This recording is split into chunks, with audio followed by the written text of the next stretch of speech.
Mike, turn your games down. Hi, we're episode 235 of Games My Mom Found. I am Mike Albertin, and who's running around with a crowbar with me tonight? This is Joe Butler, professor of theoretical science. And Daniel? I am Daniel Jones. I'm not a professor of anything. But you are a podcaster? I am a podcaster. I host a podcast called Of Course We Have a Podcast, because my co-host and I, Jeremy Brown, we have been podcasting together for over 10 years now, at least, off and on. And we're both middle-aged white dudes, so of course we have a podcast. Yeah, that sounds accurate. And who else is with me tonight? Hi, I'm Alysse Knorr. I am a professor. I'm an associate professor of English at Regis University in Denver. I'm also a poet and a video games author. I've written 2 books for Boss Fight Books, one about Super Mario Bros. 3 and one about GoldenEye 64. I also have a podcast about untold stories from queer and women's history, and that's called Sweet Bitter. Okay, cool. And there'll be a link in the show notes. You wrote the GoldenEye book? I did, yes. That is fantastic. I haven't read it yet, but I've wanted to. It's been on my Amazon wish list for a long time.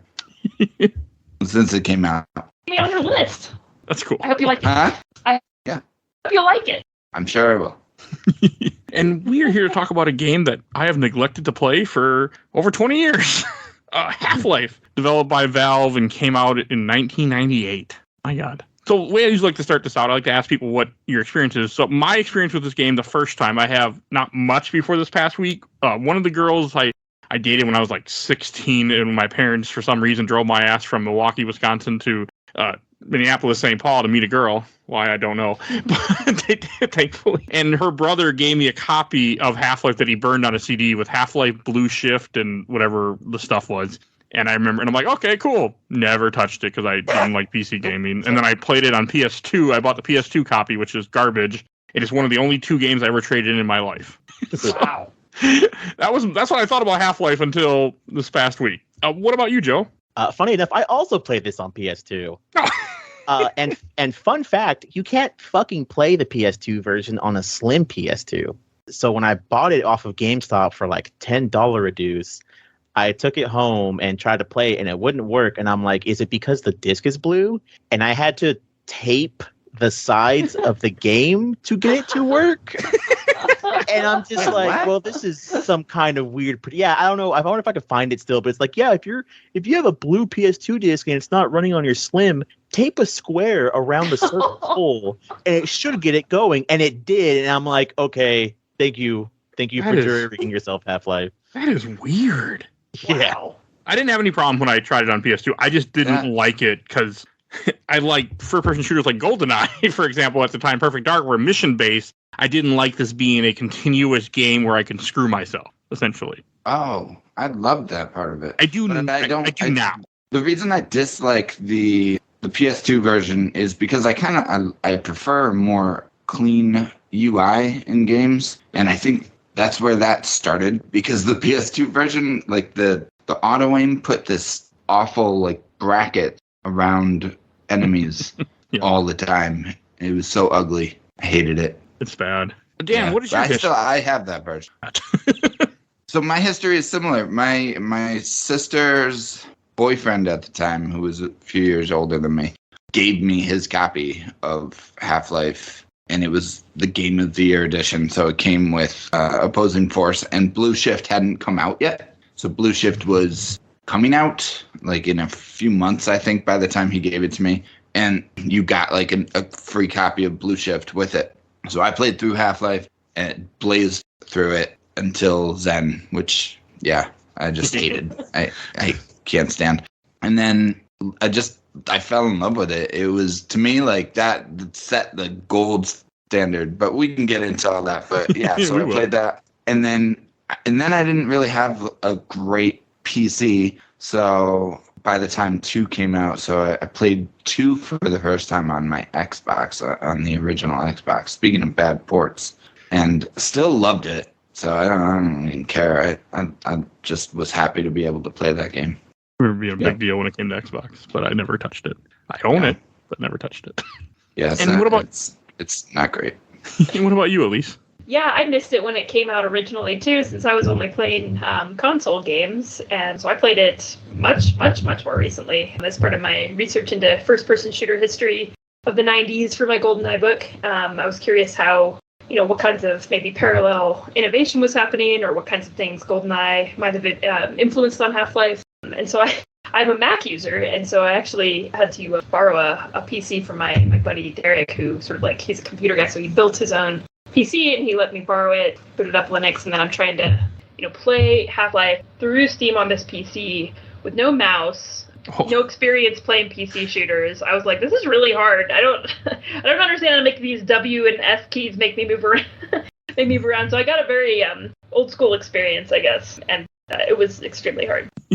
I can see that though. Like, this game is challenging if you're not used to that type of controls. It's true. I mean, it's challenging no matter what, but I think the hardest thing is just that 1 minute it's a first-person shooter, the next minute it's a platformer, and it's not very forgiving about the transitions between those. That turned me off of this game, I think, when I was younger, too. Because I played this the first time, I think I was probably like 16 or so, and that really turned me off. Yeah, I mean, like, I'm good at first-person shooters and I'm good at platformers, but combine them together and I'm going to be lost. I don't know how to, like, jump and crouch into a pipe at the exact same time, and it's just really aggravating. So have you played Star Wars Dark Forces? That game does it too. I like that game, but that's not a good game anymore. Well, Half-Life. Wow, that's one thing that I don't even know why me. you invited me on this podcast, because I just can't. I can't be associated with these bad takes. I love this. I'm just gonna get out there. I actually love this playthrough of the game. Like, I came into this with no expectations. It was only on the show because I'm like, I really should play Half-Life one of these days. I consider myself a gamer. I love playing old games that people were like, and it's always, so I've always regretted not playing this. And I was like, okay, I'm going to force myself to do it. And about midway through, I wasn't forcing myself. It was like, I can't, this is fun. Oh yeah, it's a beautiful game. And I love watching playthroughs of it online so that I don't have to pull out my hair. I just, the story is just incredible. It feels like watching an X-Files episode mixed with Alien, mixed with, Outer Limits. It's incredible. I like the majority of this game, but I actually really fucking hated it. I'm not gonna lie. No, that's fair. Like, I mean, it's hard to play. Like, so for us, the week before, me and Joe played Modern Warfare 3, Call of Duty. So coming from that and playing this was a very bizarre experience. Yeah, those are very different. Oh yeah. It's like hanging out with like your buddy and then hanging out with his great grandfather. Like, it might be cool, but they're different. So different. But I gotta say, I think I had more fun with this. Like, at first, I didn't like the idea that, okay, if I get hit, I'm gonna lose my health, and it doesn't just recharge back to me. Or when as I continue through the game, I felt like I could screw myself over if I missed too much stuff. And that was one of my fears going into this game. But as the game progressed, it went away. Like, I wasn't scared anymore. I'm like, I'll find more ammo. I'll find more health. I mean, if I did something really stupid, I would just reload and not get shocked by the guy shooting the green lightning bolt at me in front of my face. But I tried. I mean, that happened quite often where I would just reload, especially later on in the game. But I never, like, the fear wasn't there as much, which is one of the things with me in games. Like, a game where I feel like I can screw myself and not be able to finish the game, there's a lot of fear. It's also a fun fact that this game is like it's a third horror game, which Mike absolutely hates. So. Oh, yes. I think for me, the horrifying stuff wasn't even the monsters or the gore. It was the like for some reason, seeing the scientists do CPR on each other really got me. I mean, that shit, I haven't seen that in another game, and for some reason that made it feel really real and really scary. Did you stick around? Oh yeah. Yeah, they come back. Yeah. They turn into something, or they just get back up? They get back up. Oh, I didn't even know they did that either. I didn't kill any scientists, except for like maybe one. But I know you can. So the guy'd be like, oh, after you get this gun from him, you feel free to shoot him. I'm like, why? Yeah, or how you have to shoot the security guard to get your first gun in the game. I mean, you have to crowbar a security guard to get your first gun in the game. Like, that was a wake-up call to me. I don't even remember that. I didn't do that. Oh, so I'm just a psychopath. Yeah, I just got my gun. I never did that. I know that you can, but I never did. Forget I said anything. I'm a totally safe person to be around. Hey, look at the bright side. It doesn't matter in this game. You can kill whoever you want in a game like that's nice. We don't care. It's true. They really don't care. There's no morality. No, as long as they open the door that you needed them open before you murder them, you're fine. Look, Exactly. There's 4 NPCs, and they're all canon because 3 of them exist in the sequel, so it's fine. Wait, yeah, that's a good point. That makes Well, me feel plus, to be fair, I don't think any of these scientists are really getting out of here, except for those couple. Like, if you played Half-Life 2, technically Barney survives because you meet Barney at the beginning of the game. Yeah. The scientist with the glasses is Dr. Brine. The black scientist is the dad that's Alex's dad. And the only one that doesn't make it out is the weird scientist that looks like an Einstein. So. Austin, No, he Einstein does. doesn't make it out. He makes it out. It's Dr. Kleiner. Dr. Kleiner's got the glasses. No, that's Dr. Breen. Oh, there we go. Okay, yeah, you're right. Okay. I trust his opinion more than yours, Joe. Yeah, I'm right. I'm right 70% of the time, every time. So it's okay. Like, I mean, and I guess especially for 1998, this must have been a hell of an experience to play a game that is, first-person shooter, but it's very much like one long campaign. Yeah. It really was. I mean, that's it. Can I speak to that? Sure, please do. 'Cause I can't. As the old gamer in this group, older, I think, than any of you.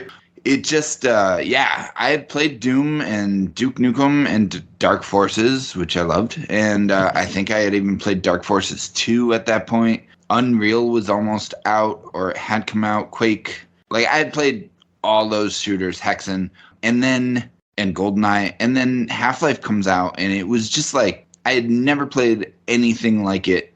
The world felt real and alive. The whole first, 10 minutes where you're just riding on that tram and you see the world of Black Mesa all around you and you see people just going about their business.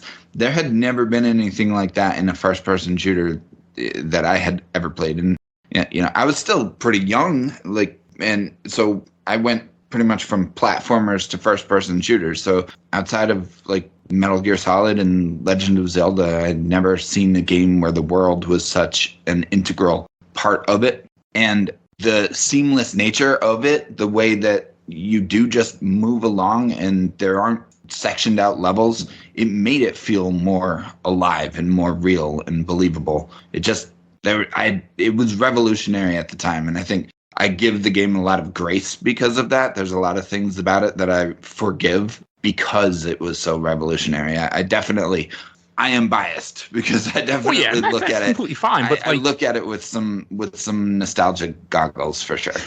Even for me, a guy that my first PC shooter I ever played was Stalker by Shadow of Chernobyl. Don't do that, by the way. Do not have that be your first game.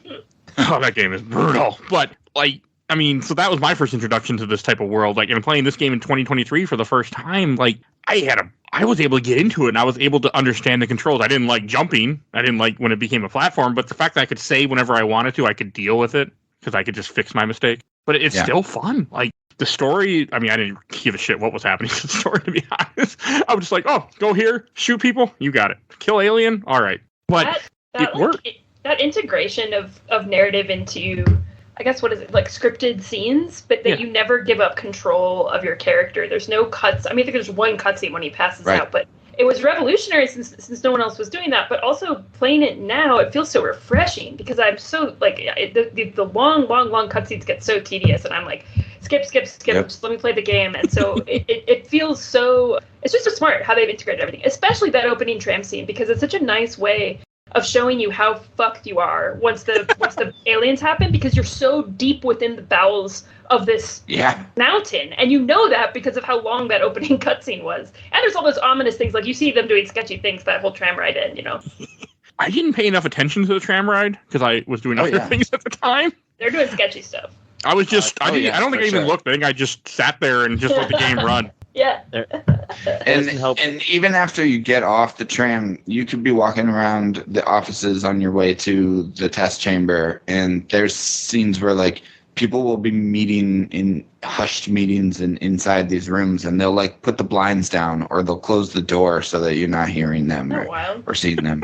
Cool. And it's so realistic to you have the bathrooms and the locker rooms. You can go up to the microwave in the staff kitchen and you could explode the meal. And I just think that in particular, and the little detail of having him be running late for work speaks to one of the game's main themes, which I think work is one of the game's main concerns. This is just a guy. He just went to his job and this happened. He's not some space marine hero. He's just a guy at his job, and his job is fucking. It's such a nice metaphor for just like all the shit we deal with at our jobs, right? Yeah. He's also 27. He's at the right age before everything starts to break down in your 30s. So Yeah. you're welcome, Joe. That suit does a lot of the work too. But I also like, speaking of opening too, it also helps that, because you're underground, there's tons of toxic waste, and it's like, oh yeah, we're definitely doing something very bad around here. Yes. It's almost as if there's another company that's trying to create portals a completely different way on the other side of the earth. Which I have played those actually. But Just while we're on that, I'm so tickled that Gladys is not only the name of the portal thing, but also the name of the killer whale that's teaching all the other killer whales how to capsize ships. Oh my god, is it? That's fucking It is. hilarious. I didn't know. She's like, yeah. So the orca who got like there's this orca who got this happened like all last month. This orca, like this matriarch orca, has been teaching her pod, and the pods have been teaching other pods how to attack and capsize boats, and they've been doing it. And her name's Gladys. Oh my that's god. awesome. Was she named before she was found out for doing all this? Or after? Yeah, I think that was her name originally. They sort of like the researchers all have names for them. Wouldn't it be great if they named her after Okay. Portal? Like, Right. Someone might have. It's funnier before, because that means she turned into GLaDOS, as opposed to like, oh, we named her after that. yeah. That's hilarious. I heard a little bit about that, but I didn't realize she had a name, but that is cool. But no, this game does a good job of you feeling like an everyman. I mean, yes, the suit makes you, more powerful, but you're just a guy with a. I mean, the guns are all pretty basic for the most part. I mean, you do get some cool weapons, but for the most part, shotgun, pistol, SMG, nothing extreme until later. The second half of the game, you start to get some crazy stuff. But starting out with that Guns. crowbar is really, like, that iconic crowbar is just like, that's a blue collar, tool. Like, that's just your most basic, like, working on something kind of tool. So I love that. That's one of my favorite things. It's a good way to start it. And I always think of because I played BioShock 1 long before I played this game. In BioShock 1, I think when you get your wrench, there's a crowbar with a dead guy somewhere nearby. Whatever, Atlas or whatever the hell his name is, does say, would you kindly grab a crowbar or something? Yeah, he does. Yep. Yeah.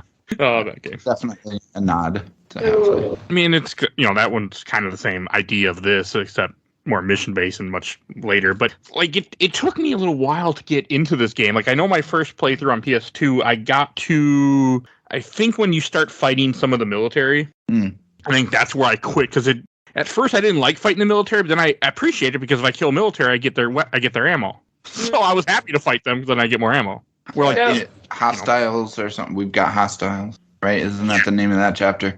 Yes, it wasn't very far when I quit playing and sold this game back to GameStop for like $2 probably. It's pretty shocking.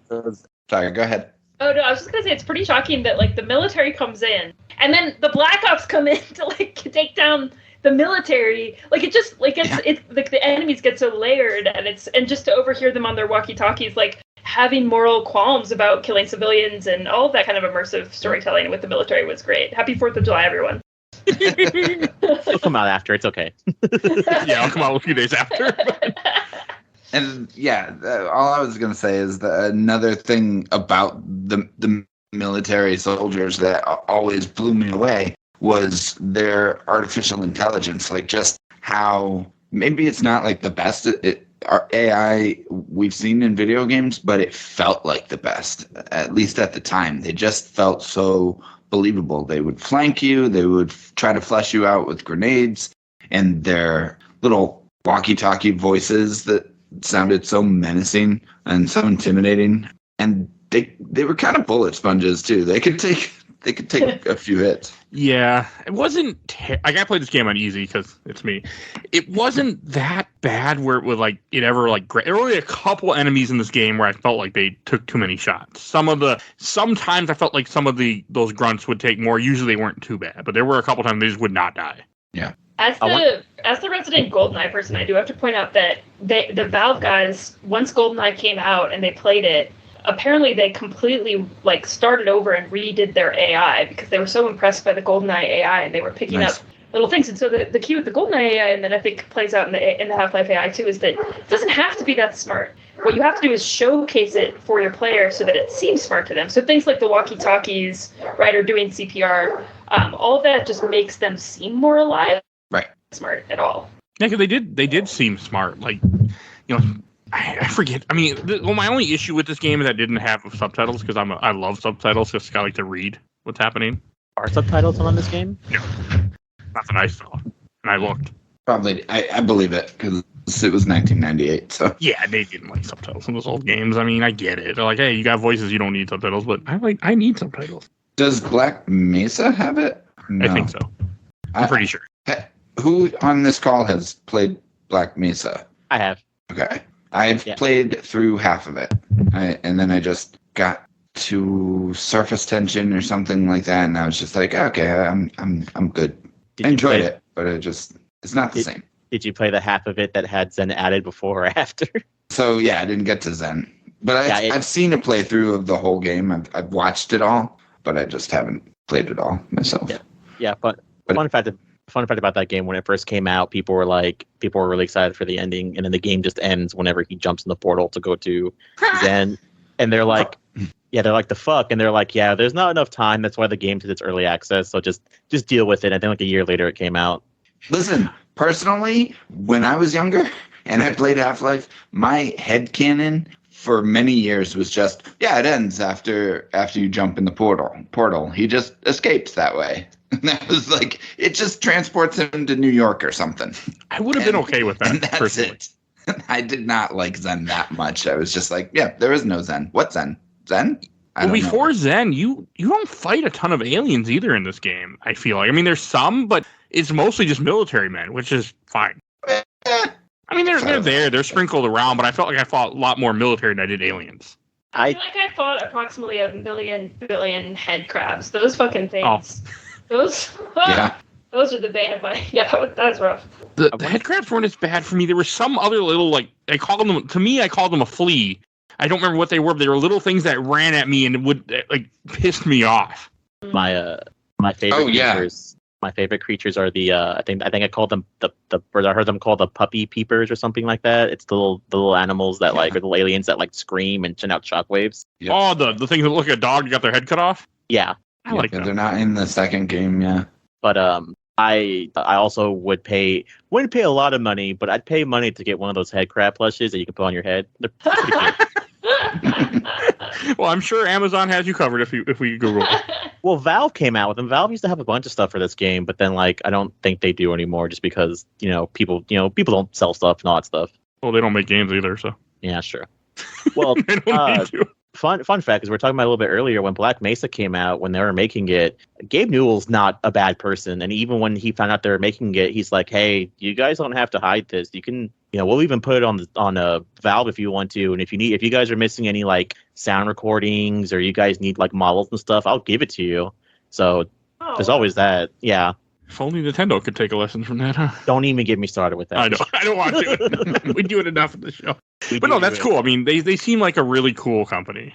And I haven't played Black Mesa. I want to, but I wanted to get this original experience first before I ever touch that version of the game, because I felt like that might break me to not want to play the original. If you do it in order, you should probably play Black Mesa after you finish episode 2. Yeah, I probably will. I want to finish this. I want to play what Valve made. Yeah. But I was just surprised how much this game, kept me intact, and interested. And the fact that you're just running around this, lab forever, it feels like, but each area feels unique enough. Like there's the one part with the minecarts, like that was interesting. Running around on minecarts, just trying to figure out where the hell to go and not die. I don't know. That area kind of sucks. As somebody who loves that game, I hate On a Rail. It didn't bother me. Because it is. You get lost so easily in that section. It's much better in Black Mesa, I felt. I don't know what they did. There's some subtle signposting that they used. I was just able to get through that real quick.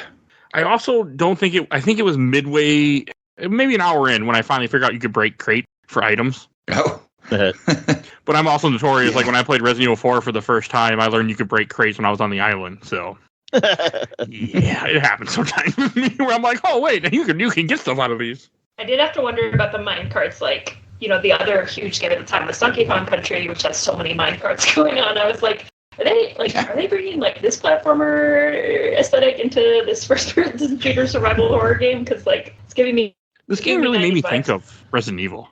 That's fair. Yeah, definitely. Yeah. Especially the first couple hours. Because I have so many influences. I mean, obviously, like Alien with the guys with the head crabs jumping on your head and having your body, but then also the G-Man straight up is the cigarette smoking man from the X-Files. You can't argue with me about that. It's just he's exactly that guy, and I love him. That ending is so creepy. Where you think, ugh. I actually have never watched X-Files for some reason. Same, but I need to. After we talk about this, I think it's on Netflix, right? It was. Oh, maybe Hulu. I don't know. Shady, older white man in a suit who is in on an alien government conspiracy. They're one and the same. It's incredible. Yeah. Definitely. I mean, but even for a gamer, I didn't really care about the story. I was just having so much fun, and the fear for me really, as I was talking about earlier, it really did go away after a while. There was one part that really stressed me the fuck out. The part with the green vine things that are coming out of the floor that you have to crawl by them. Oh yeah, they're tentacles. I missed the guy that told me that they activate by sound. So what I would do is I would throw grenades at them and then run for my life, and that seemed to work. No. Oh, you can throw grenades at the other side of the silo. That's what I pretty much always do. That's what I did my second time through. But see, no subtitles, so I missed it when the guy talked and told me. You're supposed to use your ears. Yeah, I was busy. Just like they do. The one that scared the crap out of me too is that scene where you're just walking by a room and then you see a scientist get absolutely mauled by, or maybe it's a military guy get absolutely mauled by an alien popping out of a vent or something. You know what I'm talking about? It's just something you witness, and it's wow, there's just chaos going on all around me, and it could happen at any moment. That definitely kept me on my toes and added to the fear factor, I think. That's fair. It was a Barney, I think. I kept the sound on because I need to hear, because I'm notorious and also on this podcast to play games without sound. And I had to have sound on every time I play this because I need to hear, if I hear somebody talking on a walkie, there's a guard somewhere. If I hear just, random sound, there's an alien somewhere. You have to be aware of what's near you or you won't be able to get through this game. Also, the sound is so iconic. It is. You want to hear it. I like playing with no sound. There's a couple of moments where a soundtrack kicks in and it's really good. I think whenever you get the HEV suit, you get a really fun techno music soundtrack that makes you kind of want to bop all the way down to to where you're supposed to go. Yeah, but then it's so creepy that that's the only time there's music. I mean, it's such a quiet game, and so you're much more aware of your the kind of biofeedback of the sounds of these monsters and these people running around. I want to say there's two more, but I can't think of what they are off the top of my head. Well, there's the weird alien soldier guys that shoot the hornets at you. Mm-hmm. Yes. And have the thing popping out of their chest. Well, and later you get that same gun that shoots the hornets, the little bugs. I used it once, and I'm like, this is garbage, and I never used it again. I hate that gun. Okay, good. It wasn't just me.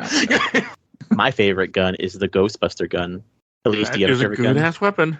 Yes. I mean, I feel like I just really love swinging that crowbar. There's something so satisfying about the mechanic of it. Maybe it was just the easiest thing for me to do on my little keypad, but just that it's multi-use, that you can use to break through glass, that it just feels, I don't know, the way it swung, it just felt really solid in that kind of game feel. Oh, yeah. Mike, I think I'm going to make this for sure for every time you have me play something on PC, I refuse to use a keyboard because I still refuse to use a keyboard. I play this whole game on controller, and I want you to know I almost shit my pants twice because he's very finicky when you use a controller. So I fell on my death at least twice, and I've almost inched my way to do stuff because I was almost off the edge of the cliff. I have to play keyboard. I literally am buying the damn Call of Duty games for $20 on Steam just so I can play with mouse and keyboard. Joe, did you play it the original with controller or Black Mesa? Black Mesa, I'm pretty sure used a controller back in the day because I played that on my laptop as a teenager. I don't remember when that came out, but yeah, I have not played anything for this podcast or in the future on keyboard. And if it forces me to, I open Steam Big Picture mode. I look for controller mods and I add controller mods. And they don't work as well as you think they would, though. Trust me, This game is very much made for mouse and keyboard. Yes, it really is. Yeah, I'm just stubborn. I'm sure that contributed to your feelings towards it. Oh, I also how'd you play this without a mouse? Seriously. Very slowly. You use the right analog stick, and it just controls the mouse. Yeah, but she didn't have that. Oh. I was literally using all keys. It was crazy. But I mean, that's how I played Doom when I was a kid. I just remember, when I was playing PC games as a kid, I never used a mouse. So I guess I was let's just do this old school. Bad idea. Yeah, no, I mean, Doom works as Doom, you don't have to look up. This game, you got to look up and jump Great and do all point. sorts of Right. Yeah, at least if you go to Steam and go to big picture mode, there's an option to play with controllers, and Steam kind of has like a controller input kind of thing, but there's also like for Modern Warfare, there's a 360 keybinds and all that stuff. But yeah, and then when you play the games, you can hit the Xbox button, and you can even adjust mouse sensitivity so it's not like going all over the place. That sounds fabulous. Okay. I just really like mouse and keyboard now for shooters. I don't like it for other games, but for shooters, that is my ideal way to play. I mean, I wasn't sure about like if I was going to like the platforming in this game because there were a few times when it pissed me off, but after a while, I got used to it. Like there's the one scene when they throw you in a trash compactor to kill you, which I find amusing. You got the platform, and it wasn't that bad. Like I was worried, oh, this is going to be a nightmare, and it was like, boom, boom, boom, I was out of there. That is a very Star Wars reference, isn't it? That's how it felt. Definitely is. It sounds funny. They just throw you in a trash compactor. Like, why don't you just shoot this guy? Like, and get rid of him. You just throw him in a trash compactor. Like, oh, he'll just get crushed to death instead. Like, yeah, not very good soldiers. That's because I think someone even says to just set him on fire, and they're like, no, that's not a very fun idea. Just shoot him in the head. Yeah, that's efficient. It's like more humane than getting crushed to death. Powers, where he's like, just give me a gun. I'll literally shoot him in the head right now. No, the HEV suit protects your head. That's how you're able to breathe underwater. Oh, okay, but you can't breathe in water for that long, otherwise you start dying. No, I'm joking. That's not true. Oh, okay. See, I can't see the face because it's not their person. Did y'all use any of have fun with like the secondary fire too? I think that's some of the stuff that I liked in this game too. Gun to secondary fire. Besides the grenade launcher. The handgun, if you hold secondary fire, it basically just fires continuously. The shotgun has because it's a shotgun, it's a double barrel, so it fires both barrels, so you fire 2 shots. Oh, I didn't know that. Yeah, yes. The grenade launcher, I don't remember what the revolver does. I don't remember ever using it. Revolver's really good, by the way. Yeah, I love me a good Magnum. What else? I think was it like a rail gun, whatever it's called, the one that charges up. I think you can. Yeah, I use that to take out helicopters. Yeah. So yeah, a lot of the guns. I think 90% of the guns have an alternate fire. Okay, I didn't know. I knew some did. Like I knew the 2 space guns do. The one that you can like charge up, and then the other one looks like Ghostbuster cannon, which is really damn useful when you finally get it. Oh, you can zoom in with the crossbow. That's that too. Okay, yes. I did do that. The crossbow is really, really powerful, by the way, in this game. Yes, it is. I was surprised. I never used any alt fires. I should have, but I never did. I used the grenade launcher a lot because that was really useful for blowing up people and just getting them out of my way to save ammo. Yeah, especially when you get above ground. Yeah, once you get above ground, it just gets really, really crazy. Yeah. I was surprised how often you go above ground and go back underground. Like, yeah, we freed them. Oh, we gotta go back down there. I know. Yeah, that's so true. It's very like dizzying and frustrating. But I just wanted to leave. Yeah. I'm like, you're out. You're good. Leave now. Like, why are you going back down? Yeah. It's like it's a nightmare, right? It's an actual nightmare that adds a lot to the kind of claustrophobic feeling of just survival horror. I've got to get out of here, but I can't get out of here. Even once I'm out of here, I'm not out of here, and that feels very Resident Evil too, right? Like you're always like outside, but you're still on campus or you're in the grounds and you can't get away. And plus, when you get out, you have helicopters chasing after you. Yeah, and it's worse. And the military. Right. Yeah, I mean great pacing in this game, right? Like the pacing and just the like how often they're adding new challenges or adding new twists, new enemies is deeply satisfying. You know what enemy confused the ever-loving shit out of me? Which one? Did the fucking military like hire ninjas? The ninjas are the assassins. Yeah, it's so weird. They're only in, I think, 2 parts of this game. Yeah, not in very much. They were like Plan B. Like, the military didn't do the job, so now let's send in the special forces. You can skip them too. Like at one point when I ran into in a warehouse, I completely ran past them and ended up finding out where to go and just left. You can skip a lot of I'm like, stuff. yeah, you're good. We don't need to fight. Yeah. You can skip a lot of stuff too in this game. Can you? I mean, not by glitching, but just by like you don't have to kill enemies if you can get past them fast enough. Yeah, you can run past stuff. Yeah. I killed everybody. Very Resident Evil. I murdered every enemy that came near me just because I wanted to get rid of everything because it made me feel better. Yeah. I didn't like it when I hear somebody talking on the radio or noises. I'm like, I want to explore in peace. So I don't want there to be trouble. The term you're looking for, Mike, is mind goblins. The mind goblins will, the mind goblins. You can't use the your high potions or the best potions in Final Fantasy until you get to the final boss, and then when you fight the final boss, you don't use them. I mean, I do play that. Oh, I was pissed when halfway through this game they take away all my ammo I've been saving up. I was not happy. Then we get bonked in the head. Yeah, when they throw you in the trash compactor, they take away everything. I was like, what? I've been saving all this game so far. That was the thing games did back then. I remember, I think Dark Forces does that, or maybe Dark Forces 2, one of them. And Dark Forces is just, each is a different level. Oh, yeah, you're right. So maybe Dark Forces 2. I haven't played that, though, so I can't. Red Faction does it. I know Red Faction does it, and because Red Faction is just a Half-Life clone, and I love it for that, but that's what it is. And then Chronicles of Riddick did it, too. It was just a thing they loved to do in games like that. It bothered me because I wasn't expecting it, because I went in this game as blind as I felt comfortable doing. I mean, I had a guide open at all times, but I didn't tend to look at it until later on when I get stuck a few times, then I started using it more, but I tried to play the game just by exploring the way you're supposed to play a game.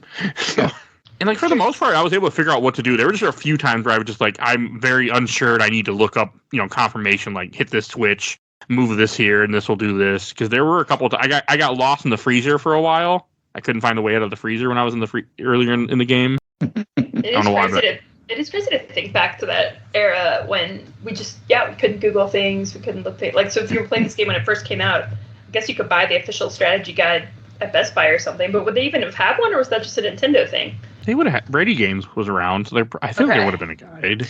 Yeah. I used to buy a ton of guides. It's probably a guide. I love those Nintendo guides. I love those Nintendo guides. They're just great artifacts. They're just beautiful artifacts of fandom. Yeah. Yeah. There's a very nice artifact. It's not a guide, but when Half-Life 2 came out, they put out this art book called Raising the Bar, all about it's art and development stories from the team. And, it's the kind of book we see all the time that releases when a game comes out now. There's one, I have one for Last of Us 2, and it's very common now, but back then it really wasn't. And the first couple chapters are all about Half-Life 1. But the problem with that book right now is it sells for upwards of $200 to $300. That's huge. Whoa. Yeah. Yeah, I got it a couple of years ago for $150 because I was like, this is only going to go up in price. So I bought it. That's fair. I mean, I bought expensive comic books, but that's about the only expensive books I bought. I have a couple.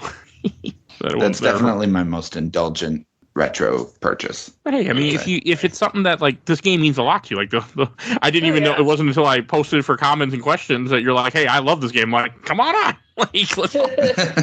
And it makes me happy. This game, actually still stood up the test of time for the most part. Sure, there's a few archaic things, but it's still it played fine in 2023.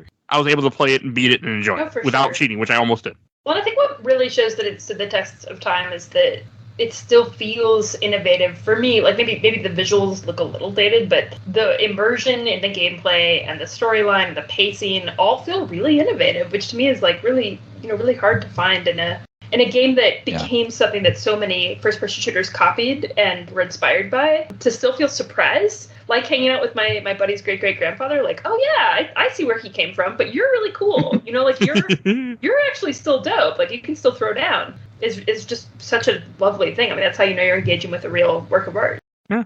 And there's so much stuff hidden in this game, too.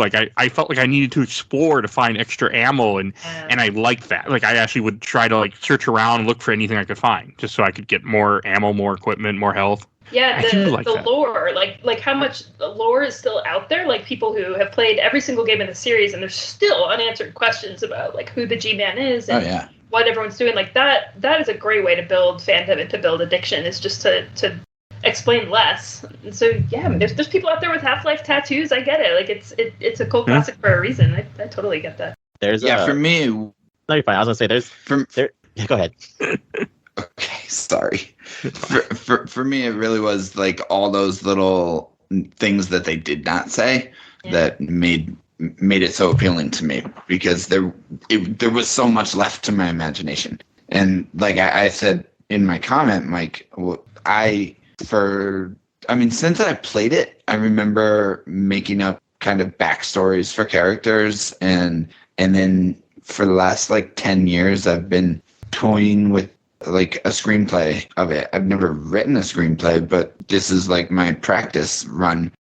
Just writing a screenplay for the first Half-Life for like a film adaptation, because there's so many little details that you can fill in. There's so much unsaid, and that's a big part of the appeal for me. And you can, like Alysse said, there's so many videos on YouTube that you can find. People just really go down the rabbit hole. The iceberg video is super fascinating to watch, and theories about what Half-Life 3 would be like, and just all that kind of stuff. I'm a huge nerd for it. I love it. And so much environmental storytelling. I mean, I didn't watch any videos yet, like I normally do. I just didn't get around to it. But like so much of this game, is just kind of shows you, which I like tell more than show. I want you to throw it in my face, and I want those cutscenes, because otherwise I don't always get shit. But this game does a good job of, like, if you just want to be someone that just wants to run through it, you can be, and you still will gather stuff from just what you're experiencing and what little I heard when the scientists would talk. And I think, like, what Dan's saying about the screenplay element of it is that they did hire a sci-fi writer to do a lot of the storytelling. And so it does have that really cinematic feel and that kind of, like, classic story architecture. And not only are people still theorizing on YouTube with all the lore, but they're also finding new ways to play it. Like, I watched a run through where it was like, save as many scientists as you can. And that was really fun. And people are still modding it. So somebody modded, like, an alternate ending that you actually do escape out of Zen after turning the G-Man steel down. And I think that's really cool when people still keep those games alive in those ways. Yeah. That is cool. And also, like, Valve released a source code for this game, so you can just buy the source code version of it, so you can screw with it. Yeah. Which is really cool they did that. I mean, and the GoldenEye guys, I know to this day, like, when the GoldenEye source people who are modding online need help, the GoldenEye guys will answer their questions on Twitter, and obviously they don't have a profit stake in it anymore, but I think that there was a really special time in the 90s when companies like Valve, they would release all of that, and I think with the game they released, like, the whole software package that you could mod. And so there's so much trust in your audience that they'll keep buying the product. They just want to participate and be involved and express their own creativity. And there's nothing dangerous about that from a profit standpoint. It only encourages more fandom. If only Nintendo knew that. Yeah. But no, I completely agree. What are you talking about? There's Mario Maker. Don't forget Mario Maker. Yeah, no, there's that. But no, that's just really cool. I mean, I'm happy now. I understand why people still talk about this game. People still mod it and do stuff with it. Like, I completely get it. I was blown away often. Like, I got I think it was midway near the end when I got completely absorbed and I just couldn't stop playing. Like, I was like, okay, I'm just going to play through one area and turn the game off, and I didn't stop. And I finished the game earlier than I thought I would. I just couldn't. It was just, I was having so much fun. I couldn't stop playing until Zen. Until Zen. I was like, game off now. And yeah, there's cool stuff on Zen. Like, I mean, yeah, the platforming is really, really frustrating. But like, when I was walking around Zen, finding the human bodies of people who previously tried to traverse their way, and then like that incredibly creepy floating baby boss at the end. Yes. And then of course like that like, I don't know, like Orwellian choice at the end, like you can either sell out or we'll kill you. I think is really funny because the whole game you've been immersed in Gordon's perspective for the whole narrative, so of course the ending is left up to your choice. Like it's not a cutscene, it's like you can choose to end the game in victory or end the game in defeat, but some kind of, I don't know, moral ground or something. Yeah, I went with G-Man. Well, for a while, a lot of people didn't know that you could do that. That you didn't have to walk into the portal, but everyone thought that was just part of the gameplay, that you just walked in there. So I know there's some people that were surprised that later on it's like, oh no, you can just stand there, and he'll go, oh well, I guess that's it. Bye. Oh, and his voice is so creepy, like that. Like it's like the bad ASMR, like all those mouth sounds he makes. It's so creepy. And like one of the weird thing, or not weird thing, but like a hidden thing in this game, I know there's a security guard that if you don't kill him, he'll open a door for you with an armory near the end of the game. You get like a bunch of stuff to refill your ammo, and that was cool. It's completely missable. I like stuff like that. I like how much stuff they put in this game, where I would try not to kill the guards very often, just because there were the few people that actually were on my side. So there is just a lot of they're not even Easter eggs, they're just details. They're just beautiful little details that show such a attention to wanting to make you feel like you're in this world. And one of my favorite things about this world is that, I mean, if you're a PC gamer in the 90s or a grown ass woman still playing these games in 2023, like you're probably a nerd. And so to have this, he's just an MIT scientist who kicks so much ass. Like, how did he learn how to kick so much ass? Like, where did Gordon Freeman, between getting his PhD by 27 in theoretical physicists and getting his, like, where did he learn to shoot and to take down aliens? It's very impressive. Did you play the tutorial? I did. Yeah, the tutorial kind of explains that, where they're like, oh yeah, what is it? All Black Mesa employees are forced to go through gun training like every couple of months. Right, but like target shooting compared to the kind of things you have to deal with in the actual game, like he's a total badass, and I think that gives like it makes me proud, you know. Like I'm never going to be the doomed guy. I'm much more likely to be the academic. I am the academic nerd, but maybe if a portal opened and aliens were attacking my university, I could take them down. Get a crowbar. Yeah, keep one in my office just in case.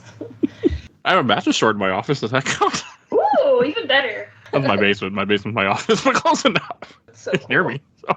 I'd probably get fired if I kept a real weapon in my office. Probably. So, luckily mine's in my house, so nobody will care but me. Although my colleague, who's a Shakespeare scholar, does keep a bucket of plastic swords in his office because he's always having his students like reenact the sword fights from Shakespeare plays. And so that's kind of cute, That's cool. Yeah. Like playing an old shooter too, it was nice that this game didn't have like just a turret sequence where you're on a rails turret, like I'm so used to in so many shooters now. That's nice. I didn't have that. I appreciate that. Yeah. I really hated the enemies that shoot the green lightning at you. Yeah. Hated those guys. So the Vortigaunts? The Vortigaunts. I don't know. There's one of the later sequels lets you play as a Vortigaunt, isn't that true? There's a mod, yeah. Okay, a mod. Yeah. Awesome. Yeah, I've seen a mod where you can That's do cool. that. Now, one of the things about Half-Life, though, in Half-Life 2 is they really, they avoided chasing after a lot of first-person shooter trends. I think especially with Half-Life 2, because Half-Life 1 was just, they broke so many molds. But then with Half-Life 2, they kind of just iterated on what they had done with 1, rather than chasing what Halo was doing or what Call of Duty was doing, both of which were really revolutionizing PC games at the time. Well, first-person shooters, I guess I should say, at the time. There was, I remember being frustrated the first time I played Half-Life 2 that you didn't really have a good, scoped weapon. I think you have the crossbow again, but that's about it. Or maybe it's the revolver. I can't remember. But, and just the way allied characters reacted to you had control of them. There was so many things, and the way vehicles worked in Half-Life 2, there were so many little things that worked so much better in Halo. I remember thinking, but I still liked Half-Life 2 better, but but yeah, they did not chase trends, and I like to think that if they were to make a Half-Life 3, they still wouldn't have. Gordon still wouldn't. Valve very much does their own thing. Yeah. I think it's really interesting to play a game from this point in first-person shooter history where it's been it's Doom and Quake and GoldenEye, but it's also setting trends that we'll see in later games, and then it's also not falling into some of the bad habits that I don't love about first-person shooters today. Those haven't been established yet, so it's kind of. What bad habits don't you like? I'm curious. I think that it impacted. I mean, just that every game. I know it's a joke, but the biggest titles are about speed and just run and gun and just the pace of play. And that a game like having narrative doled out to you in a really engaging pace, I guess. I think what Half-Life did that impacted single-player first-person shooters so much is just trying to have a story at all, right? Like John Carmack, the creator of Doom, is really famous for saying story in a first-person shooter is like story in a porn. You don't need it. And here's Half-Life. It's not like it's not a Charles Dickens novel or something, but there is a story. There is suspense. You are wondering how this is going to play out and where these aliens come from and what's going on. And to just take us to the world of Zen, that's crazy that they did that. It's very ambitious in terms of its story. Yeah. The idea of story that I like is someone referenced, and I usually use that, is someone comparing the original Evil Dead to the remake, where you can have a story, but you don't have to over-explain everything. Like in this, their story beats to it, but a lot of it is just running and gunning. So there's enough story for you to grab on to grab your attention. Yeah. And then there's also still things that you can find. Like I know because we don't want to get into it, but in Half-Life 2, you do meet Vortigaunts, and they're not attacking you. They're just normal aliens. And I was watching a video of it earlier, and it's like, yeah, the final boss for Half-Life is controlling the Vortigaunts in Half-Life 1. He's making them attack Gordon. That's why in Half-Life 2 they're not really attacking him because they're not being mind controlled. And that's cool. I never knew that. Yep. Like even like one odd thing I thought was in this game that I didn't expect is the part where you have like control like the radar thing where you have like where it launches where you're able to control like an airstrike to get you through a level. Yep. Like I was surprised when I got there. I'm like, this is cool. Where you have to blow up certain objects so you can get across. And you blow up the gargantuan thing. That was cool too. Whatever they're cool called. moment. I mean, you only see two of them. There's so many cool set pieces in Half-Life. You see one terrorizing Marines for the first time, then you run into one way later on that chases you. No, there really are. I was surprised with this game, like especially near the end, like when you get chased by the second monster, and like the difficulty, gets harder. Like it does spike, but it was never felt unbearable that I couldn't get out of it by pretty much save stating essentially. What the game let me do, like being able to like just play everything very carefully and not be stupid and get hit by an enemy that I could easily kill. So like it never felt too much. I mean, as much as Zen is annoying, like I know we haven't really talked about that yet on purpose, but it wasn't unbearable. Even underwater in this game wasn't unbearable. There was one part where you're by a dam where you have to like you have a helicopter above you and you have a stupid fish monster in the water. That part gave me so much trouble.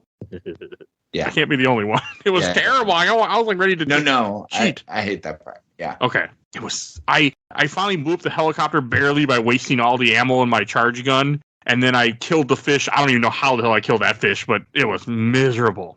And then I got through it. There is a moment where I was like, I played this in a couple playthroughs, but like when I finished my first one, I got pretty far, and I absolutely quit. There's like a puzzle where it's after you get the crossbow and you kill the fish. There's like an underwater part where you have to get through, and you have to jump onto a platform that has water. So you have to jump, it slides you across, and you have to jump duck into like a hole. And after I completed that, I saved the game and turned it off, and I was like, well, I'm done with Half-Life for a day because that was annoying. No, it took some getting used to. There's a lot of crouch jumping in this game, and I was not used to that. I mean, that's not a thing anymore. That was a thing. It's not. That's not a mechanic that stuck around to the test of time. No. That was one they should have worked out, the kinks on that one. That did not work the way they wanted to. I mean, I was surprised by how I was able to play a shooter from, 1998, and besides just feeling like it came from 1998, still get a hang of what I was doing without having to look up much stuff. Like how it controls at least. And, crouch jumping just pissed me off multiple times. Like, okay, I just had to once I got used to it and I understood like this is a mechanic that the game wants you to do, like I was like, okay, whatever. There were a couple times where I'm like, how do I get through this window? And also, there's no way I would have figured it out without the tutorial. I mean, there's just no way. I didn't watch the tutorial.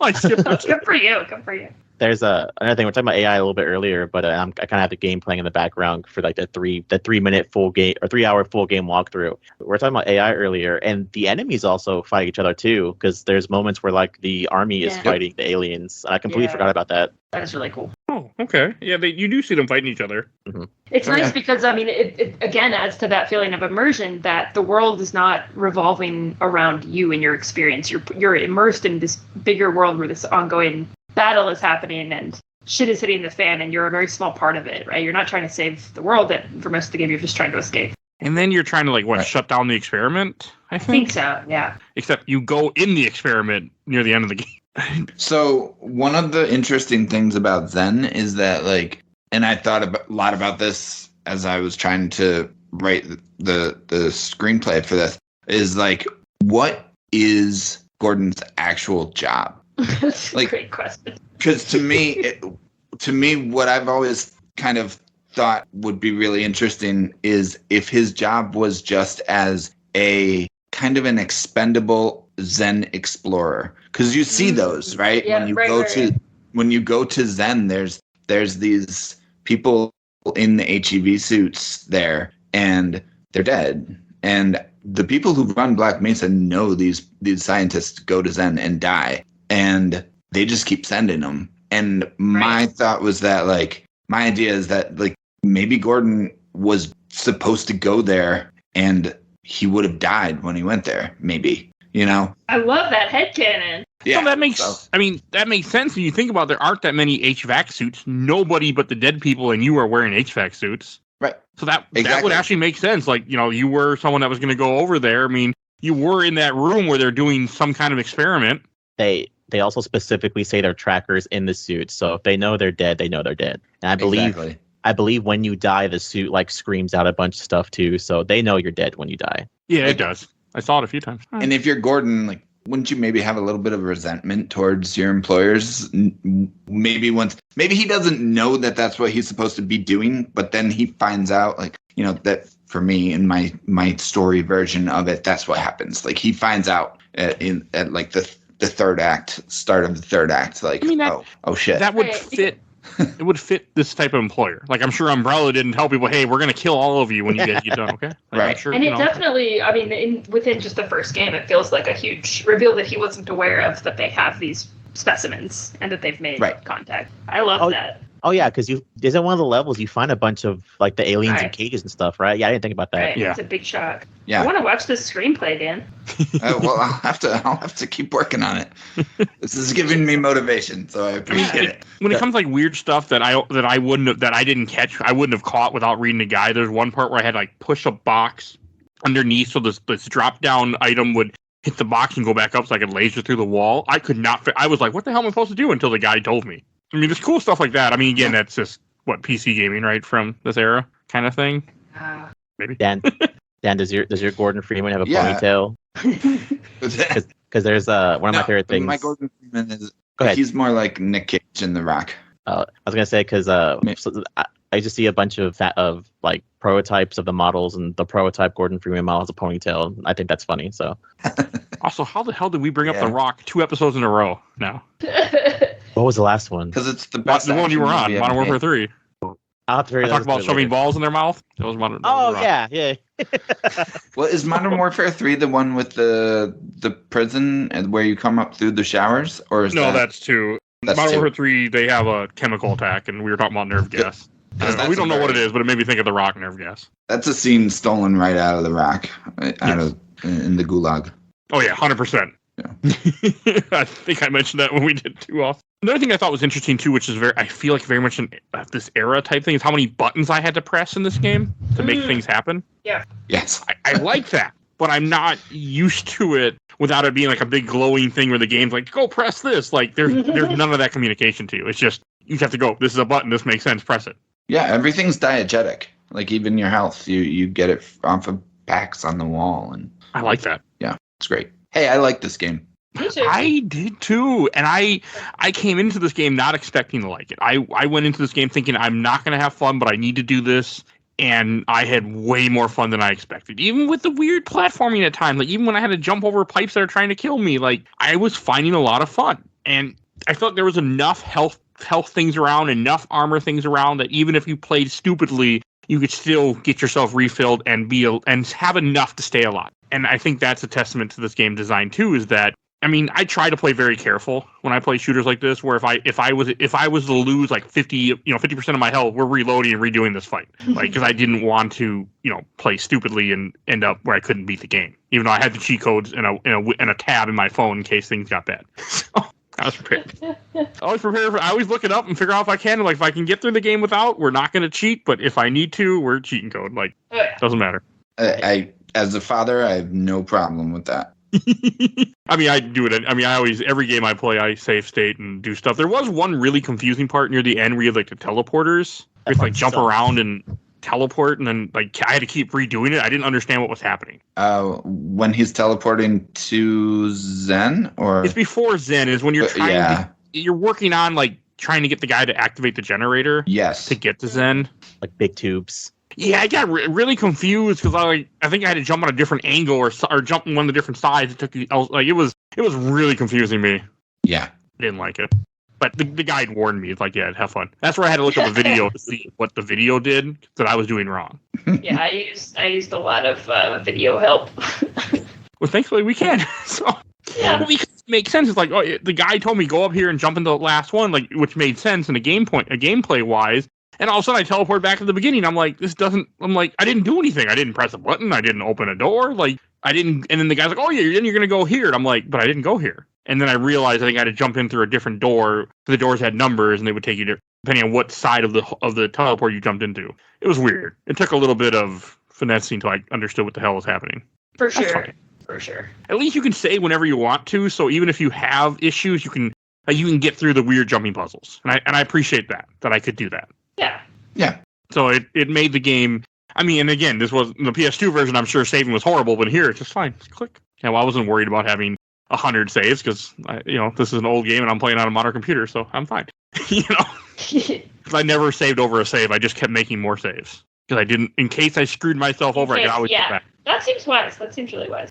I did screw myself over once or twice where I had to reload a couple saves back. I'm like, well, this ain't good. Let's redo this. So I use cheat codes, and I should have listened to you, Mike, about saving up save points, because there's a very part in the beginning where you have to like hit a lever to go down, make an elevator go down, and there's like head crabs shooting out of a wall at you. And underneath that elevator is a grinder, so I fell in and could not die. So I was literally being pulled down and stuck. So I had to restart the game from the beginning. Oh, no. I'm sorry. It was only like 30 minutes of progress. That's good. I know No, what you're talking about. It's very chaotic to I have those things falling on you. It's like, what? Because this is not a modern game. Like, a modern game wouldn't let you do that, but this being an older style game, it's going to have moments where you can screw yourself. Yeah. And I went into that understanding that because I think I've done it before in these type of games. So I was being extra careful because that's one of my fears. Like, that's one reason I used to be terrified of Resident Evil game because you can screw yourself. Like Code Veronica, for example, you can screw yourself in Code Veronica. Very much so. Which I've seen people do. One reason why it's not on the show yet, even though Blair's trying to get me to play it, because I don't want to play it. I am also getting you to play it, but I'm kind of like, eh. So I want to put it on, but then I have to play it, and I don't want to play it. That game terrifies me more than this game. So. Oh, that game's spooky. It's okay. Oh, it's definitely scarier. Yeah, I mean, this game's not meant to be scary games very well, but I can play the Half-Life games. I mean, this is not meant to be a horror game, but it really gave me the feeling of a horror game because you're secluded, because you're fighting aliens, you're fighting souls that want to kill you. The lead up to Zen, the way you have to get that guy to operate the teleport, and I think that's the first time you see those like floating enemies that come around. I thought that was interesting, even though they were annoying me. And I didn't. I did it twice because I fucked up at the very end and jumped and died, and then I didn't save as close as I probably should have, and then I realized they can kill the guy. Can't you fall off too and insta die? Yeah, that's what I did. I jumped. If you jump into it, yeah, fall off or jump into it. This is also the level where were very specifically like, yeah, we're only going to use that. Was it like the long jump? Like you're only going to get it here because it would make the rest of the game really easier. Yeah, that was the fun thing about Zen was they gave you that long jump and the anti-gravity and it was like they were trying something with Zen. It was just underbaked, I think. It's just difficult too, and like this. I mean, maybe at the time it wouldn't have been, but like I don't like platforming in a first-person shooter. It's just I want to be able to see my character's feet. Like I want that, side angle or bird's eye view. I don't want it, from my personal view. Yeah, it makes it harder. So it bothered me. Well, I also suck at platformers too, by the way. But so there's that too. But I did decent in this one.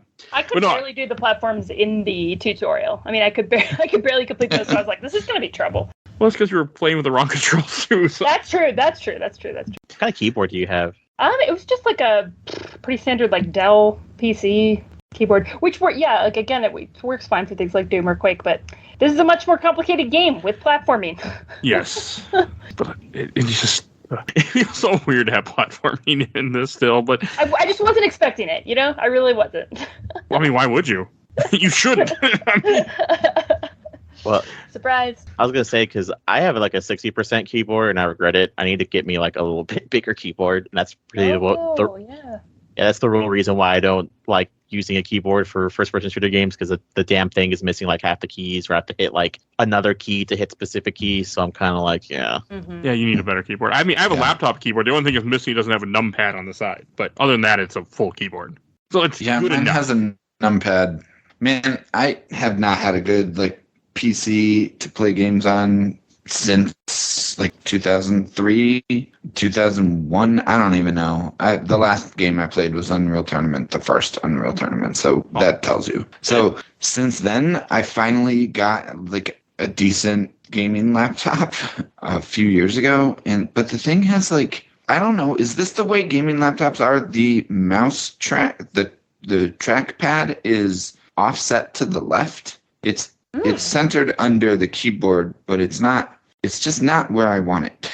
I don't know. Touch that trackpad. Those things are the devil. Yeah. I hate the trackpad. My wife can use the trackpad. I'm like, how can you use that thing? I'm like, I need an actual mouse. Like my thing is it's underneath the space bar. I think it's centered. Maybe no, you're right. It is off to the left. It's not centered. It's off to the left. No, because I have a numpad on here, it's not centered. Yeah. Oh, but why would you? You can't use those things. Those things are nightmares. You gotta use. I have a wireless mouse that I bought because I won't. I have a wireless mouse. I never play at a desk, so I never use a mouse. I don't know. Oh, I have a board that my wife bought for me at the thrift store, but it's like it's made to put your laptop on top of it, and then you can play that way, and it has room for your mouse and stuff. That's how I edit and do all this shit that I do for this podcast. Oh, that's awesome. Yeah, I should get that. I have a high-end PC because I got blessed with COVID money, and now I use that PC to have sexy Resident Evil mods with Chris Redfield with his shirt off.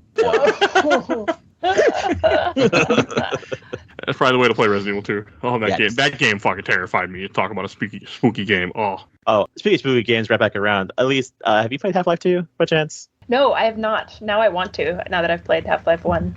Okay, because there's a whole horror, you know what I'm talking about, Dan. Yeah, it's the Ravenholm level, and it's known to be like the best horror sequence for a video game, and I'm really excited for Mike to get there. I can tell you it will be next year at some point. I already have up to January planned out, so it'll be sometime after that, but it will happen. So if you wait, I'll be doing it again because I the only reason I played this game was to play 2. Yeah, heads up, Alysse. Let's not kid you. That's the whole reason why this is on the show. I really want to play Half-Life 2 on a console though, and I don't think I can do that. Oh yeah, you can. Really? Which one? Well, you have 360. You can. Yeah, the orange box is for 360. I don't think I still have my 3. I have my Xbox One and my Xbox S, but I don't have a 360. I think you can still play them on there. Yeah. Okay, cool. It's backwards compatible, right? Oh, sweet. Yeah. Xbox One is nice. Mine doesn't work, but I need to buy one. I'm gonna play this game. I only have. Well, I could get it on the Xbox, but I have a PS3. I don't have a 360 anymore. So in my collection, I only have the PS3 version of the Orange Box, which is notoriously bad. And really? I can't finish Half-Life 2 on it. Oh. Because I get so close to the end. You're in the Citadel and you're headed towards the end. Basically, I'm like half an hour from the end of the game. And it freezes and glitches and it just won't let me go past that part. I restart. I hate when that happens. I reloaded an older save. I get back up there. And still, same thing happens every time. Well, you reminded me. I had one glitch in this game where I thought I was done. Where when I was in some pipe midway through this game, close to getting to Zen, it loaded in a pipe, and when it loaded, I couldn't move. I was like, oh shit. So I went and reloaded a different save, tried it again. I finally had to turn off the game and then reopen the game, and then luckily it worked. But I was like, oh shit. I mean, that's happened. I mean, there were like Soul Reaver 2, Blood Omen 2, both of those Legacy of Kain games. I could not get them to run on PC or PS2 emulation. Or Blood Omen 2, I did, and it froze in the final boss. And I said, fuck it, close enough. And Soul Reaver 2 just wouldn't even run. So I mean, sometimes you run into that with PC games. With Zen, one of the things that I do want to mention is you have 2 boss fights. I mean, you have the one boss fight where you fight some like crab-like monster, which isn't 2, but then you fight a giant baby as your final boss. How do you say his name? Denialan? Denialan. Yeah. That's how I say it. I don't know. Yeah, he's a very creepy guy. That floating baby. Yes. Yep. It was very weird. I mean, that was where I almost had to cheat because I couldn't. I don't think I had enough. I barely had enough ammo to get through it. I couldn't miss many things. I couldn't miss many of my shots. And there's not a lot of ammo in that room. I like the super jumping dynamic. Like that was actually kind of fun. That was like, oh, trampoline first person shooter. Cool. When I beat him, I had 1 health left when he died. Literally 1 HP. I was like, fuck, I'm happy. This is over with. Because I thought for sure I was going to have to cheat. I was playing at it for it felt like an hour just trying to on get easy. it right. You were on easy. Yeah. I just couldn't kill him. Oh, man. He kills you he can do a lot of damage to you. Sure, yeah. I even got in his head, you can jump up and end up in his head, and I took the crowbar and I was beating at the glowy orb, but he was still able to do enough damage to me before I could finish him. And he's so creepy how he's talking to you, and oh my god, yeah, that whole thing creeped me out a lot. It was very strange. I did not expect a giant baby. Nope. As my final boss. I'm not playing Drakengard. Somebody get that reference somewhere else. So. I missed it. I was just thinking about how, since I have a 1-month-old baby, I think that's why I'm extra scared of babies right now, because that's fair. Babies are scary. Yes, they are. Did you know babies have less bones than us? Oh god, that's just like them. That's just something they would do. Those creepers. Yeah, they just grow more bones. Typical baby. Yeah, I mean, I'm always feeling my son's head, and his head is all his skull is not connected, and it's creepy. Yeah. I'm like, you have holes in your head, buddy. No, feel his arms. There's no bones in there. Oh my god, you're right. He's just goo. He's just a sack of goo. But it's a weird final boss fight that I did not expect in this game. I was very thrown off. I'm like, all right. It's super creative, right? Because I feel like most scary monster boss battles, they are the most macho looking scary aliens, and then you've just got this baby who's utterly terrifying. Just that unexpectedness is lovely. I love it. I hated it, but I get where you're coming from. I completely get where you're coming from. I've never seen anything like it. I mean, you know what it did kind of remind me of is the floating baby in 2001: A Space Odyssey. Oh, yeah. You know what I'm talking about? Yeah. I do. That's a weird movie, but yes. It's a fetus in space. I don't remember the context of it, but yes, I do remember the fetus in space. He's just there. Why. That's just what he's doing. I can't remember they got turned into it or what it represents. It's been a while since I watched Nothing that about that movie makes any sense. You just have to watch it while you're high on acid or something, and then it'll make sense.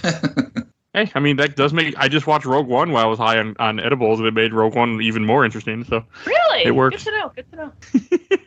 That was fun.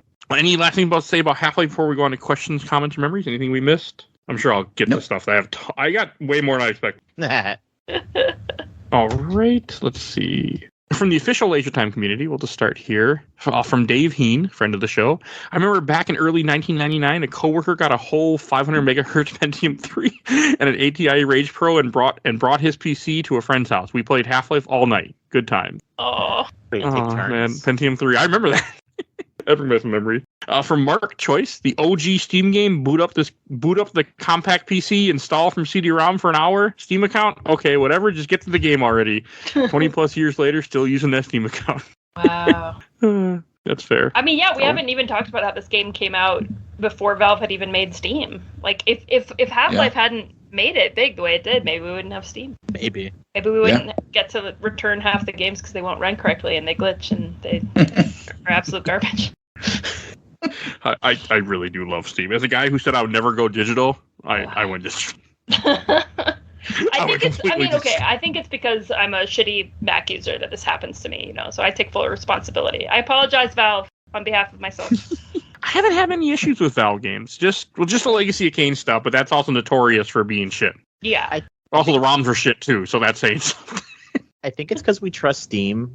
If it was a Microsoft thing, because Microsoft's been notorious for not saving stuff, and even I think Apple didn't they remove that entire TV show that just came out? It was Peacock. Peacock took away that the Pink Ladies, whatever. I can't think of the name of that movie again. I have no idea. I know. Disney Plus got rid of Willow. Yeah, the Grease. Did they? God damn it! I was gonna watch that. They got rid of the show. Yeah. Yeah, Peacock got rid of the Grease, the Pink Ladies. After it ended, it was immediately taken off after a week. But why? Because it was bad.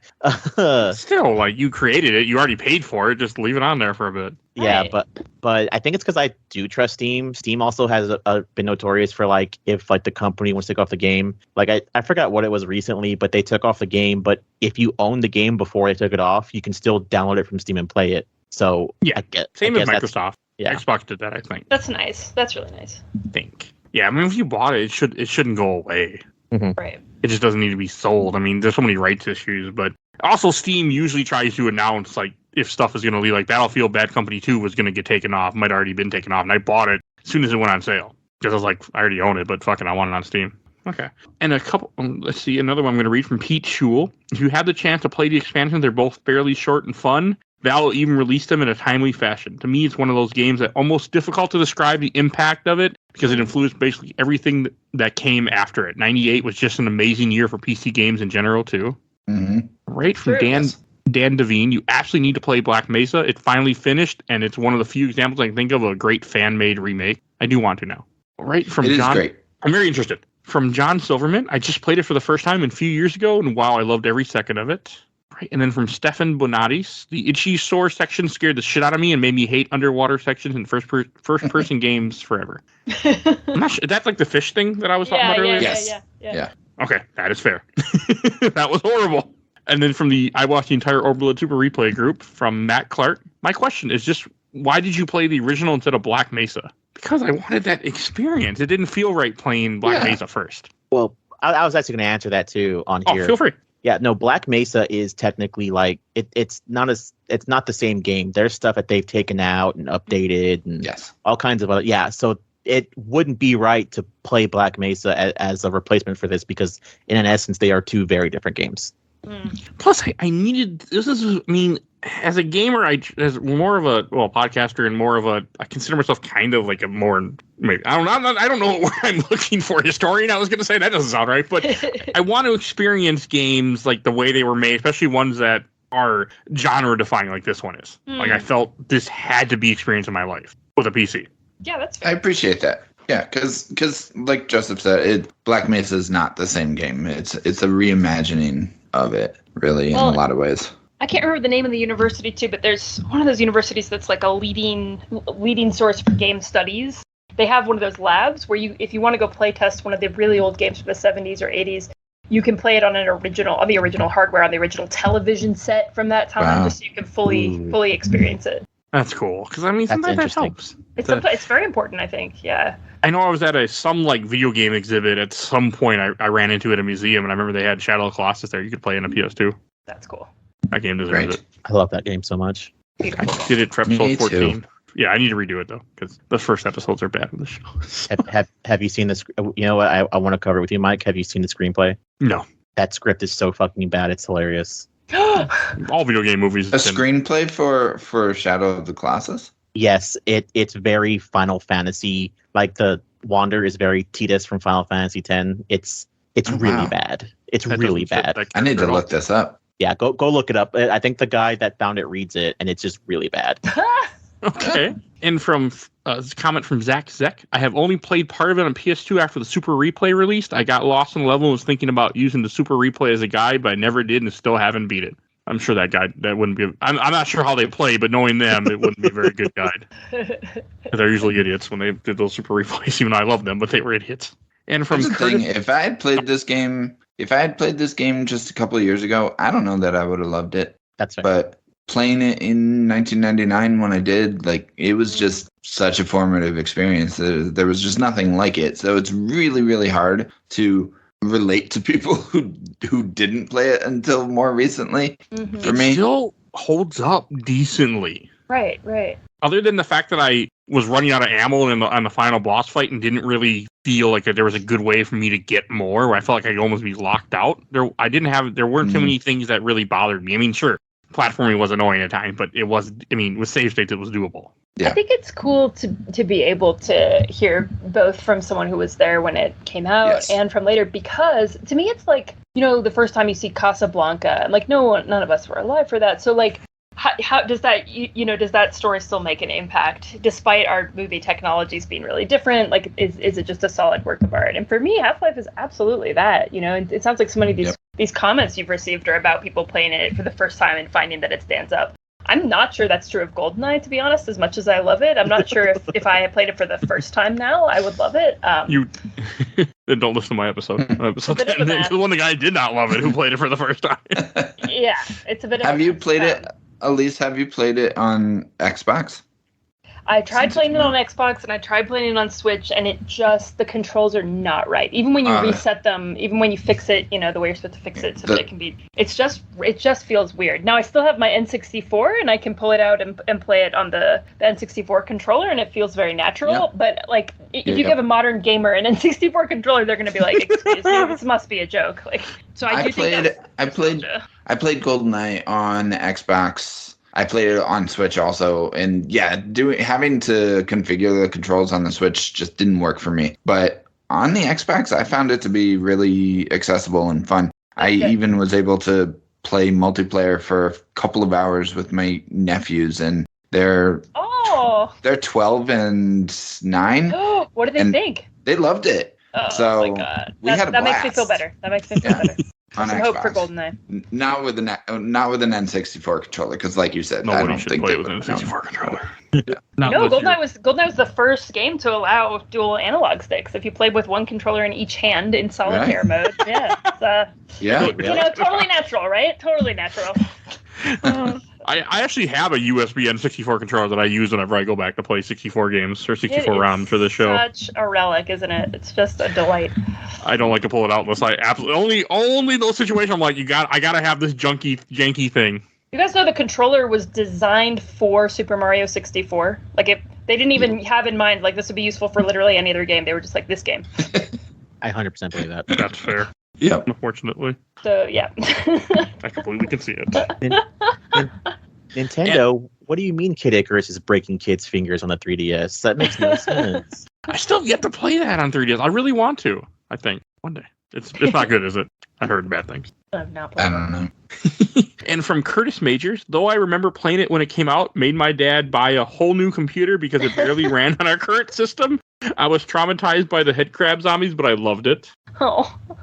I get that. And from, God, I got a lot of comments on this one. It's nice. From Giant Bomb, from Joey Gills. Oh, man, such a good time. One of the first games I quick saved at near death. No ammo instead of quick load. Woof, that sucked. I can see that. Okay, I'm not sure what this is. From Paul Lucci, I just replayed the RTX version that got released this year. I recommend it if you got the hardware.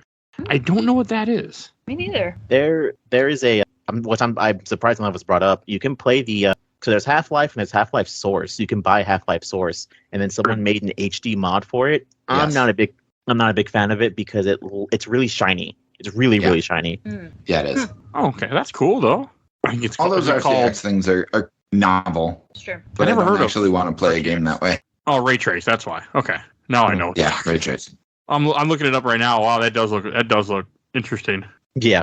It's just, I don't know. I guess for me, like, also the point of this, like, I wanted to, experience the game like the way it was first experienced. Yeah. I wouldn't want it, but yeah, it does look a lot prettier. That's for sure. And you are right, it does look a lot shinier too. Wow. I mean, can you imagine, like, to make a work of art so meaningful to people that they will put in all this time and effort to remake it and remaster it and do it justice to make it look pretty? Like, gosh, I can't imagine ever, like, writing anything that anyone would care enough to do something like that too.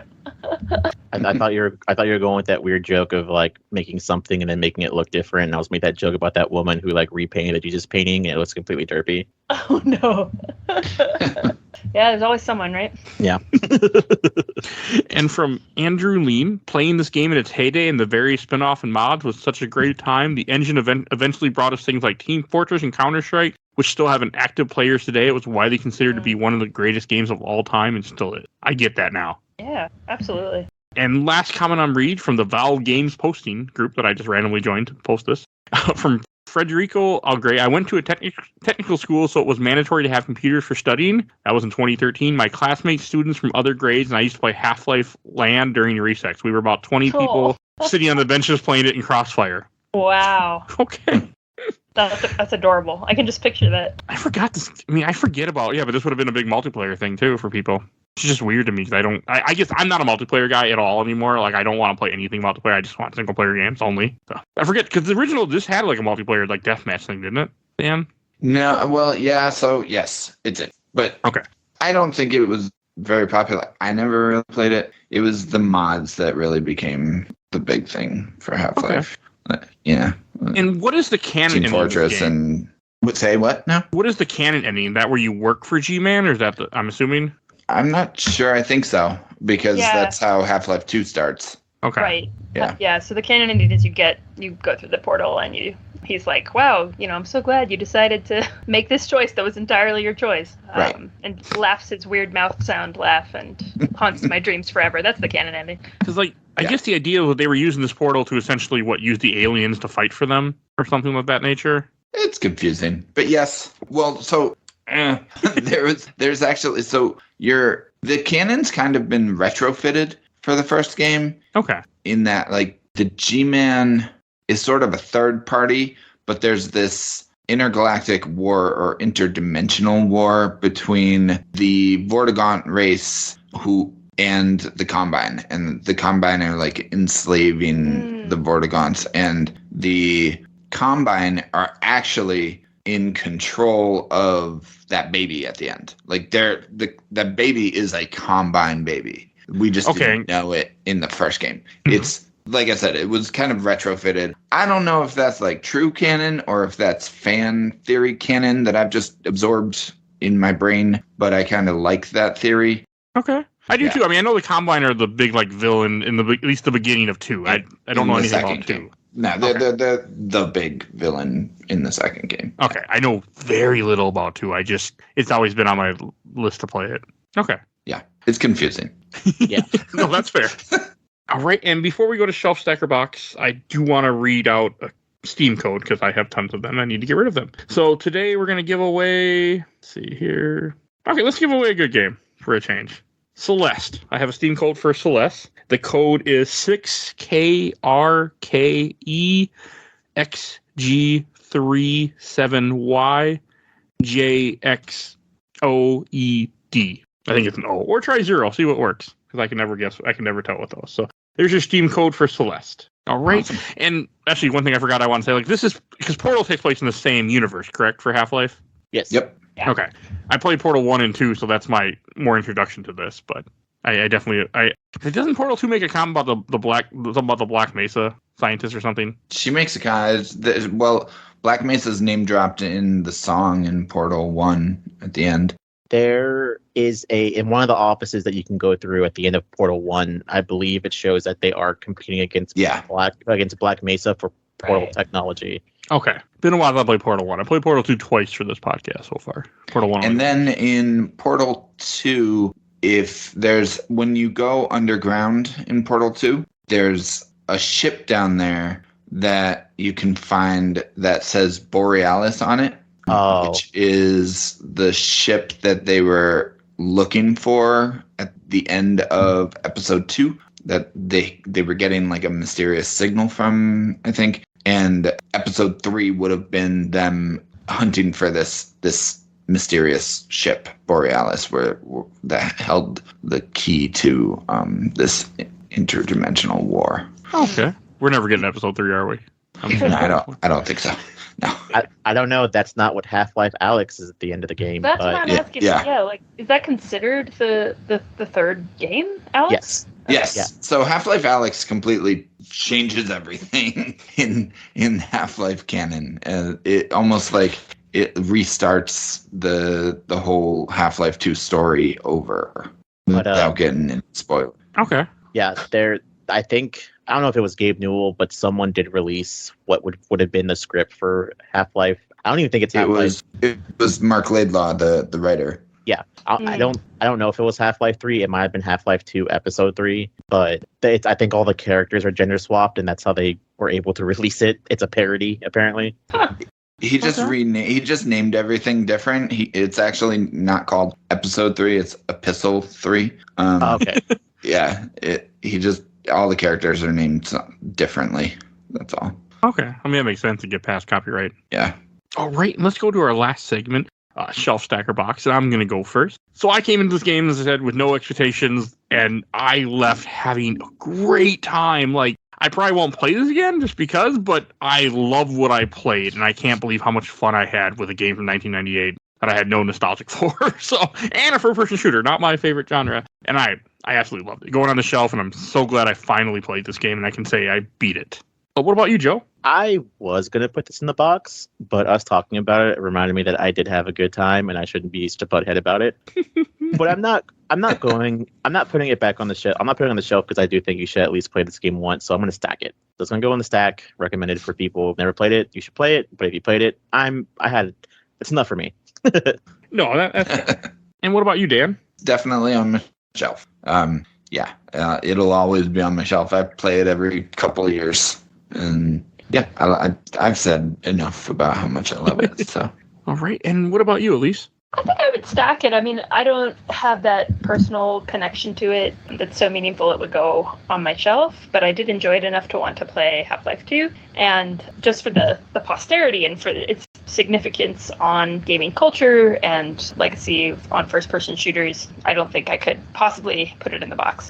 All right. I mean, this game, did really revolutionize things, so. Yeah. And the story alone, I mean, just when you can just watch a game on YouTube and you're really into it, that tells you something.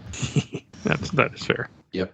And next week you can hear us talk about Terranigma, so definitely stay tuned for that episode. All right, and Dan, where can people find you at? My Twitter is IndieJones84. I do still tweet every once in a while. It'd be cool if people followed me on there because the only people who follow me these days are sex bots. Hey, there's no bots on Twitter. That's what Elon Musk keeps telling everybody. I just counted back on my last 30 follows, and they're all just sex bots. It's great. I love it. A ton of mine so are too, much. but makes your numbers go up. So yeah, and then subscribe to. Of course, we have a podcast on your favorite podcast platforms. To be fair, my last 3 follows, I'm pretty sure, are sex bots also on the podcast on Twitter. So that's Twitter for you. I hope those sex bots are enjoying this episode. That's all I can say. I don't follow them back, and they never comment. Just it makes my follower number go up. So I'm like, awesome. Get me more followers for Twitter. That will probably be dead at the end of the way we're going to the end of the year. So, and Alysse, where can people find you at? You can find all my social media handles, and you can purchase copies of my video game history books at www.alysseknorr.com. That's ALYSEKNORR. If you want to hear stories about queer and women's history, including queer pirates and Sappho and queer experiences of Christianity, check out Sweet Bitter podcast. And I also answer video game trivia and history questions, particularly about Mario and GoldenEye on my TikTok, which is just Alysse Knorr. That's cool. I really need to mess with TikTok more. It's really fun. I really enjoy being able to just have people that I don't even know contact me and ask questions. People do love TikTok. My wife watches it all the time. And I watch it sometimes. It's addicting. It's very addicting. That's the ADD. I think TikTok's given me ADD, that's for sure. Secret, you already had it, didn't know it. How about that? There you go. That could be.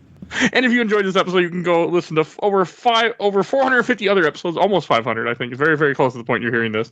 So of our giant catalog. We did the Portal games. You can hear about that, plus just everything else that we cover, movies, comics, video games, whatever. The hell I convince people to talk with me about. So go check all that out. And you want to support the show, we do a Patreon. Right now, our poll is Edgar Wright movies that Mike has never seen. So you will see a link in the show notes to that. It's Baby Driver, Last Night in Soho, Shaun of the Dead, and Hot Fuzz. You get to vote which one we're going to cover once I open that poll. And so go check that out. I think it's already published. And if you want, and also we have a Discord. Please feel free to join our Discord. You see a link in the show notes. You can chat with us. And want to give a shout out to my awesome intro and outro courtesy of Helena at Hell Hasphere. She's TikTok famous. Definitely go follow her. And want to give a shout out to my buddy Bill Tucker, started his own podcast. He used to do the MC movies with me. A Gamer Looks At 40. Definitely go check him out also. I think that's everything I need to say. So we will see you guys all next time. Bye, everybody.